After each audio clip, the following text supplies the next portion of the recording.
বন্ধুরা, আজ আমি তোমাদের আমার জীবনে ঘটে যাওয়া এমন এক রোমহর্ষকর ভয়ঙ্কর ঘটনা বলবো, যেখানে আমি নিজেই পাগলি সেজে ঢুকে পড়েছিলাম অন্ধকারে ঢাকা এক আশ্রয়কেন্দ্রে। সত্য খুঁজতে গিয়ে আমার সাথে একের পর এক এমন ভয়ানক ঘটনা ঘটতে থাকে, যা সাধারণ মানুষ কল্পনাও করতে পারবে না। আর সেই নরক ভেঙে আমি কিভাবে অসহায়দের শেষ ভরসা হয়ে উঠলাম, সেটা জানতে পুরো গল্পটা শেষ পর্যন্ত দেখতেই হবে। বৃন্দাবনের আকাশটা আজ সকাল থেকেই ভারী হয়ে আছে। ধূসর মেঘের আড়ালে সূর্য যেন মুখ লুকিয়ে রেখেছে, আর থেকে থেকেই হালকা বৃষ্টির ঝাপটা এসে ভিজিয়ে দিচ্ছে রাধাকৃষ্ণের এই পবিত্র ভূমিকে। গলিগুলোতে মাটির সোঁদা গন্ধ আর মন্দিরের ঘণ্টার ধ্বনি মিলেমিশে এক অদ্ভুত মায়াবী পরিবেশ তৈরি করেছে।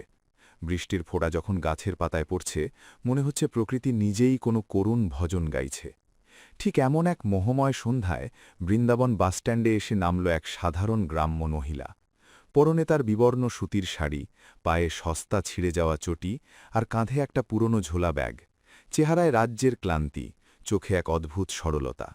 ঠিক যেন কোনো দূর গ্রাম থেকে আসা এক ভক্ত, যে জীবনের সব দুঃখ নিয়ে ভগবানের চরণে আশ্রয় খুঁজতে এসেছে।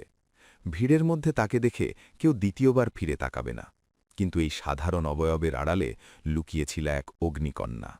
এই নারী আর কেউ নয়, ভারতের দুর্ধর্ষ আইপিএস অফিসার অদিতি শর্মা, যার নাম শুনলে অপরাধ জগতের বড় বড় ডনদের রাতের ঘুম উড়ে যায়। আজ সেই দাপুটে অফিসার এক গৃহহীন পাগলি বা সাধারণ মহিলার ছদ্মবেশে বৃন্দাবনের অলিতে গলিতে পা রাখল। তার এই মিশনের খবর জানত না কেউ, এমনকি স্থানীয় পুলিশ বিভাগও নয়, কারণ মিশনটা ছিল অত্যন্ত গোপন আর স্পর্শকাতর। বাসস্ট্যান্ড থেকে বেরোতেই এক ফল বিক্রেতা জিজ্ঞেস করল, কোথা থেকে আসা হয়েছে বোন, কার দর্শন করবে? অদিতি একটু লাজুক হেসে নিচু স্বরে বলল, ভাই, অনেক দূর থেকে এসেছি, প্রেমানন্দ মহারাজির একটু দর্শন পেলে জীবন ধন্য হতো। লোকটি হাসি মুখে পথ দেখিয়ে দিল। অদিতি হাঁটতে লাগল, কিন্তু তার চোখের নজর ছিল চিলের মতো তীক্ষ্ণ। সে দেখছিল রাস্তার মোড়ে কারা দাঁড়িয়ে আছে, কোন গলিতে সন্দেহজনক লোক ঘুরছে। তার মস্তিষ্কের ভেতরে আইপিএস অফিসারের সেই সতর্কতামূলক ঘণ্টা বাজছিল। বৃন্দাবনের এই পবিত্রতার আড়ালে লুকিয়েছিল এক অন্ধকার সত্য। শহরের এক প্রান্তে অবস্থিত আশ্রয়ম সেবা সদন নামে একটি বালিকাগৃহ। বাইরে থেকে যা ছিল অনাথ আর অসহায় মেয়েদের আশ্রয়স্থল, কিন্তু অদিতির কাছে খবর ছিল যে ওই চার দেওয়ালের ভেতরে চলছে নারকীয় তাণ্ডব। অসহায় মেয়েদের সেখানে আশ্রয় দেওয়ার নামে আসলে তাদের জীবন নিয়ে ছিনিভিনি খেলা হচ্ছে। প্রভাবশালী কিছু ক্ষমতাশালী লোক এই চক্রের পেছনে ছিল, তাই সরাসরি আক্রমণ করলে অপরাধীরা পালিয়ে যেতে পারত। অদিতিকে পাঠানো হয়েছিল সেই নরকের দরজা ভেতর থেকে খোলার জন্য। বৃষ্টির জোর বাড়লে অদিতি একটি জরাজীর্ণ শেডের নিচে আশ্রয় নিল। সেখানেই তার সাথে দেখা হলো এক বৃদ্ধার নাম যমুনা দেবী। তার শাড়ি ছেঁড়া, চোখ দুটো কান্নায় লাল হয়ে ফুলে আছে। অদিতি দেখল বৃদ্ধা থরথর করে কাঁপছে আর বিড়বিড় করে বলছে, ওরা আমার নাতনিকে মেরে ফেলল, ওরা জানোয়ার। অদিতি বৃদ্ধার কাছে গিয়ে পরম মমতায় তার হাত ধরল, গলায় সেই সরল গ্রাম্য সুর এনে বলল, মা, কি হয়েছে তোমার, এমন করে কাঁদছ কেন? যমুনা দেবী অদিতির দিকে তাকালেন, তার চোখে ছিল পাহাড় প্রমাণ ভয়। তিনি ফিসফিস করে বললেন, পালিয়ে যাও মা, এ শহর থেকে পালিয়ে যাও। ওই আশ্রয়ম সেবা সদন আসলে জম্পরি, ওখানে একবার যে যায় সে আর ফিরে আসে না। নামটা শোনামাত্রই অদিতির শরীর শক্ত হয়ে গেল। এই তো সেই নাম, যার সন্ধানে সে আজ নিজের পরিচয় বিসর্জন দিয়ে এখানে এসেছে। সে বৃদ্ধাকে অস্বস্ত করে আরও কথা বের করার চেষ্টা করল। বৃদ্ধা জানালেন তিনি সেখানে রান্নার কাজ করতেন। দুদিন আগে একটি ১৫ বছরের কিশোরী তাদের কুকর্মের প্রতিবাদ করেছিল বলে তাকে পিটিয়ে মেরে ফেলা হয়েছে এবং প্রমাণ লোপাট করতে নর্দমায় ফেলে দেওয়া হয়েছে। অদিতি বুঝতে পারল সময় খুব কম, আজ রাতেই তাকে ওই দুর্গে প্রবেশ করতে হবে। কিন্তু সরাসরি পুলিশ হয়ে গেলে হবে না, তাকে এমন কিছু করতে হবে যাতে ওই অপরাধীরাই তাকে নিজে থেকে ভেতরে নিয়ে যায়। অদিতি তার ব্যাগ থেকে কিছু পুরনো ময়লা কাপড় আর কাদা বের করল। নিজের পরিপাটি সাজ নষ্ট করে সে নিজেকে এক উন্মাদিনী পাগলি হিসেবে সাজিয়ে তুলল। মাথায় চট পাকানো চুল, মুখে কালি আর কাদা মাখা, আর গায়ের শাড়িটা আরও ছিঁড়ে ফেলল সে। রাস্তার মাঝখানে দাঁড়িয়ে সে পাগলের মতো হাসতে আর চিৎকার করতে শুরু করল। লোকজন অবাক হয়ে তাকিয়ে দেখছিল। অদিতি ফলওয়ালার ঝুড়ি উল্টে দিল, পথচারীদের দিকে পাথর ছোড়ার ভান করল। খবর গেল স্থানীয় থানায়। কিছুক্ষণ পরই পুলিশের একটি জিপ এলো। নারী পুলিশরা এসে তাকে জাপটে ধরল। অদিতি তখন চিৎকার করে বলছে, আমার কানাই আসবে, আমাকে আটকাস না, হা হা। পুলিশের একজন বলল, এই পাগলটাকে এখানে রাখা যাবে না, একে সোজা আশ্রয়ম সেবা সদনে পাঠিয়ে দাও, কাল সকালে ব্যবস্থা করা যাবে। অদিতিকে ভ্যানে তোলা হলো। তার ঠোঁটের কোণায় এক অদৃশ্য বিজয়ের হাসি ফুটে উঠল। সে জানত খাঁচার ভেতরে ঢোকার এটাই একমাত্র উপায়। ভ্যানটি যখন অন্ধকার রাস্তা দিয়ে আশ্রয়ম সেবা সদনের গেটে গিয়ে পৌঁছল, অদিতির হৃৎপিণ্ড দ্রুত লাফাচ্ছিল। সে জানত এই গেট পেরোনোর পর সে আর আইপিএস অদিতি নয়, সে শুধুই এক অসহায় পাগলি, যার চারপাশ ঘিরে থাকবে একদল রক্তপিপাসু নেকড়ে।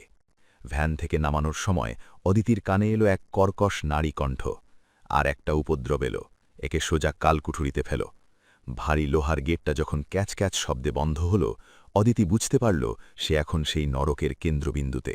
চারদিকে জমাট বাঁধা অন্ধকার আর এক গুমোট গন্ধে বাতাস ভারী হয়ে আছে। দূরে কোথাও থেকে ভেসে আসছে কোনো মেয়ের চাপা কান্নার শব্দ। অদিতি কি পারবে নিজের পরিচয় গোপন রেখে এই নরকের রহস্য উন্মোচন করতে, নাকি ওই পিশাচেদের হাতে তারও পরিণতি হবে সেই কিশোরীর মতো? জানতে হলে অপেক্ষা করুন গল্পের দ্বিতীয় অংশের জন্য। এই বাকি অংশ দেখার আগে চ্যানেলটা সাবস্ক্রাইব করে আসবি। বিশাল এক হলঘর, কিন্তু সেখানে কোনো আসবাবপত্র নেই। মেঝেতে প্রায় ৩০-৪০ জন মেয়ে জড়সড় হয়ে বসে আছে। তাদের কারো বয়স ১২, কারো ১৮। সবারই পরনে মলিন সালোয়ার কামিজ, চুল অবিন্যস্ত, আর চোখগুলো কোটরাগত। সেই চোখের কোণে কান্নার দাগ শুকিয়ে সাদা দাগ পড়ে গেছে। অদিতিকে যখন সেখানে ঠেলে ফেলে দেওয়া হলো, মেয়েগুলো আতঙ্কে আরও দেওয়ালের সাথে মিশে গেল, যেন তারা ভাবছে আবার কোনো নতুন আপদ এলো। অদিতি মাটিতে পড়ে গিয়েও পাগলের মতো হাসতে লাগল। সে দেখল দূরে এক কোণে একটি ছোট্ট মেয়ে কাঁদছে, তার নাম টিয়া। টিয়াকে দেখে অদিতির খুব মায়া হল। সে গুটি গুটি পায়ে টিয়ার দিকে এগিয়ে গেল। টিয়া ভয় পেয়ে দুহাত দিয়ে মুখ ঢাকল। অদিতি তার ছদ্মবেশ বজায় রেখে ফিসফিস করে বলল, কাঁদিস না রে খুকু, আমার কানাই তোকেও মাখন দেবে। টিয়া অবাক হয়ে অদিতির দিকে তাকাল। অদিতির চোখের এক কোণে এক অদ্ভুত আশ্বাস ছিল, যা অন্য কেউ না দেখলেও টিয়া ঠিকই অনুভব করল। রাত বাড়তে লাগল। ঘড়ির কাঁটা যখন ১১টা ছুঁই ছুঁই, তখন হলের বাইরে ভারী জুতোর শব্দ পাওয়া গেল। হলের ভেতরে এক মৃত্যুশীতল নীরবতা নেমে এলো। অদিতির পুলিশি মস্তিষ্ক সজাগ হয়ে উঠল। সে বুঝতে পারল মূল শয়তানরা এবার মঞ্চে আসছে। দরজা খুলে ভেতরে ঢুকল দুজন বিশালদেহী লোক, ভৈরব আর বল্লু। এরা ছিল এই আশ্রমের ত্রাস। তাদের পেছনে ধীর পদক্ষেপে এলো এই গোটা অপকর্মের হোতা, স্থানীয় তথাকথিত সমাজসেবী রাজশেখর সান্যাল। সাদা ধবধবে কুর্তা পাজামা, চোখে সোনালি ফ্রেমের চশমা। বাইরে থেকে দেখে একে ঋষি মনে হতে পারে, কিন্তু ভেতরের আত্মাটা ছিল এক পিশাচের। রাজশেখর পকেট থেকে একটা দামি চুরোট বের করে ধরাল। ধোঁয়া ছেড়ে সে মেয়েদের দিকে শিকারী কুকুরের মতো তাকাতে লাগল। তার নজর পড়ল কোণে বসে থাকা অদিতির ওপর। নতুন আমদানি? রাজশেখর ভৈরবকে জিজ্ঞেস করল। ভৈরব হাহা করে হেসে বলল, হ্যাঁ স্যার, একদম টাটকা পাগল, পুলিশ দিয়ে গেছে আজ বিকেলে। রাজশেখর অদিতির কাছে এগিয়ে এলো। তার মদের গন্ধে অদিতির বমি আসছিল, কিন্তু সে নিজেকে সামলে নিল। রাজশেখর অদিতির মুখটা জোর করে তুলে ধরল। অদিতি তখন ইচ্ছে করে লালা ঝরিয়ে একটা কুৎসিত হাসি দিল। রাজশেখর বিরক্ত হয়ে মুখ সরিয়ে নিল। পাগল হলেও শরীরটা বেশ শক্তপোক্ত আছে। একে পরিষ্কার করাও, কাল রাতে ওই বিদেশি ক্লায়েন্ট আসছে, ওকে ট্রায়ালে পাঠিয়ে দিও। ওরা একটু বন্য রুচির মেয়ে পছন্দ করে। অদিতির রক্ত টকবক করে ফুটতে শুরু করল। তার চোখের সামনেই মেয়েদের কেনাবেচার ডিল হচ্ছে। সে কোনোমতে নিজের মুঠি বন্ধ করে নিজেকে সংযত রাখল। তার চুলের ভেতরে লুকানো ছিল একটা ক্ষুদ্রতম মাইক্রো ক্যামেরা, আর শাড়ির ভাঁজে একটা বোতাম জিপিএস। প্রতিটা শব্দ, প্রতিটা মুখ রেকর্ড হচ্ছিল অদিতির টিমের কাছে। রাজশেখর চলে যাওয়ার পর মায়াদেবী হলের ভেতরে ঢুকে কয়েকজন মেয়েকে চড় থাপ্পড় মেরে জোর করে এক অন্য কামরায় নিয়ে গেল। টিয়াকেও নিয়ে যেতে চাইলেও টিয়া অদিতির পেছনে লুকিয়ে পড়ল। মায়াদেবী যখন টিয়াকে টেনে বের করতে এলো, অদিতি হঠাৎ এক অদ্ভুত আচরণ শুরু করল। সে মায়াদেবীর হাত কামড়ে দিল, আর নিজের চুলে টান দিতে দিতে বলল, খাবি না, আমার মাখন খাবি না, এই নে খা। মায়াদেবী যন্ত্রণায় চিৎকার করে উঠল, হারামজাদি পাগলি, তোর এত সাহস! সে তার লাঠি দিয়ে অদিতির পিঠে সজোরে আঘাত করল। অদিতি ব্যথায় কুকড়ে গেল, কিন্তু তার মুখ দিয়ে একটাও আর্তনাদ বেরোল না। তার মনের মধ্যে তখন একটাই প্রতিজ্ঞা, এই মারের শোধ সে পাই টু পাই বুঝে নেবে। মায়াদেবী বিরক্ত হয়ে টিয়াকে ছেড়ে দিয়ে গজগজ করতে করতে চলে গেল। রাত তখন অনেক। গোটা আশ্রম যখন ঘুমে মগ্ন তখন অদিতি অতি সাবধানে উঠল। সে তার হাতের বাঁধন খুলল, যা সে আগেই আলগা করে রেখেছিল। করিডোরের দিকে উকি দিল। সে দেখল রাজশেখরের ঘরের সামনে গার্ডরা মদ খেয়ে অঘরে ঘুমোচ্ছে। অদিতি বিড়ালের মতো নিঃশব্দে এগোতে লাগল। তার লক্ষ্য ছিল রাজশেখরের পার্সোনাল ক্যাবিনেট, যেখানে হয়তো ওই পাচার চক্রের সব নথিপত্র আছে। রাজশেখর যখন অফিসের তালা খোলার চেষ্টা করছে, ঠিক তখনই পেছন থেকে একটা ঠান্ডা কর্কশ কণ্ঠস্বর ভেসে এলো।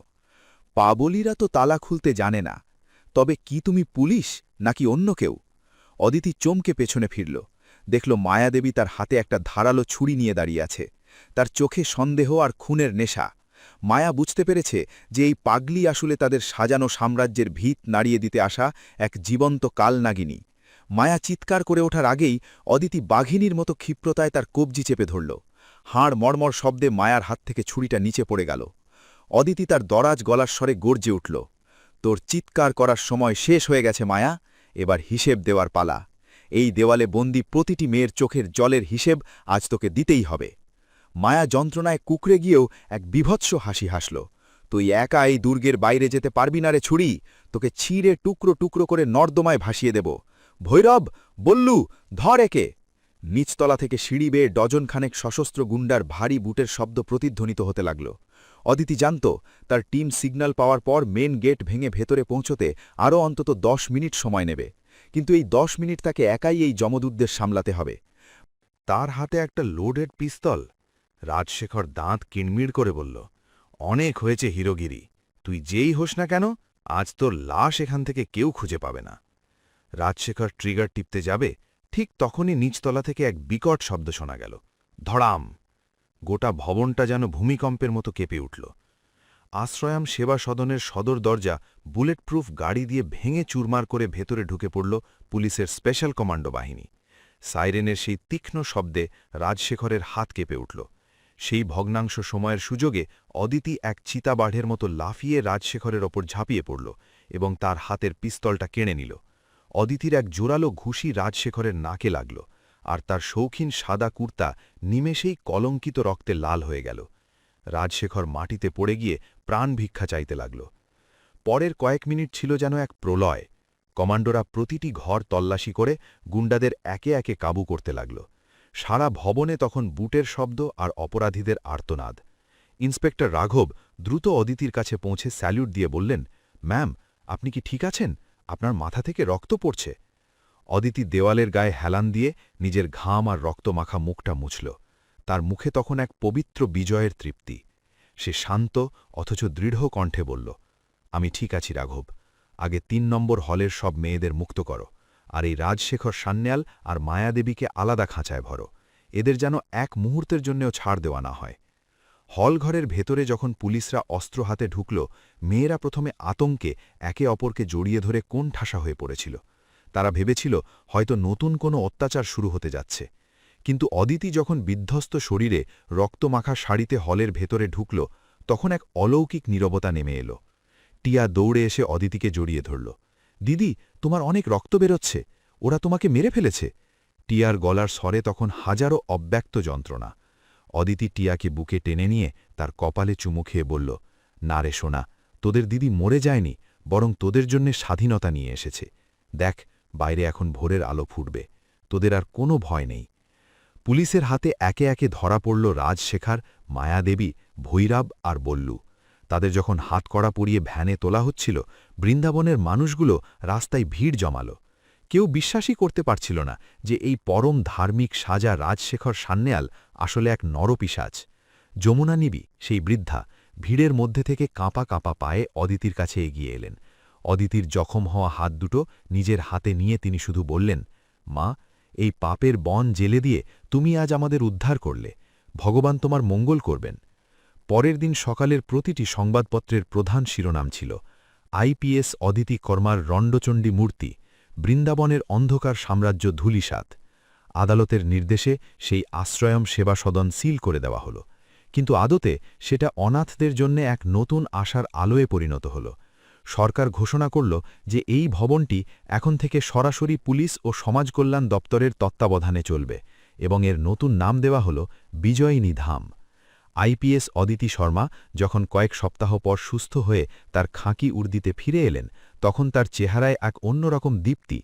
তিনি নিজে দাঁড়িয়ে থেকে প্রতিটি মেয়ের পরিবারের সাথে যোগাযোগ করলেন।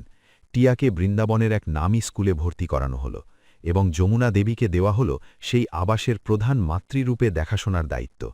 গল্পের শেষে দেখা যায় অদিতি আবার সেই হলের সামনে দাঁড়িয়ে আছেন, কিন্তু আজ সেখানে কোনো অন্ধকার নেই, কোনো আর্তনাদ নেই। সেখানে এখন মেয়েরা বই নিয়ে বসছে, কেউ কেউ রাধাকৃষ্ণের গান গাইছে। টিয়া একটা রঙিন ফুলের মালা নিয়ে দৌড়ে এলো অদিতির কাছে। অদিতির পায়ে হাত দিয়ে প্রণাম করে সে বলল, দিদি, আমি বড় হয়ে তোমার মতো পুলিশ হতে চাই। অদিতি হাসি মুখে টিয়াকে কোলে তুলে নিলেন। বাইরের আকাশে তখন মেঘমুক্ত এক সোনালি রোদ। বৃষ্টির পর যেমন প্রকৃতি পবিত্র হয়ে ওঠে, বৃন্দাবনের বাতাসও আজ তেমনই দুর্নীতি ও ভয়মুক্ত। অদিতি মনে মনে ভাবলেন, পাপের ভরা যখন পূর্ণ হয় তখন ধ্বংস অনিবার্য, আর সেই ধ্বংসের রূপ নিয়ে সাধারণ মানুষের মাঝ থেকেই কেউ না কেউ রুখে দাঁড়ায়। অদিতির এই লড়াই আজ শুধু তার একার নয়, শোষিত প্রতিটি মানুষের জয়। উপসংহার: অদিতি শর্মার এই কাহিনী আমাদের মনে করিয়ে দেয় যে অন্ধকারের শক্তি যতই প্রবল হোক না কেন, সত্যের একটা ক্ষুদ্র প্রদীপই তাকে মুছে দেওয়ার জন্যে যথেষ্ট।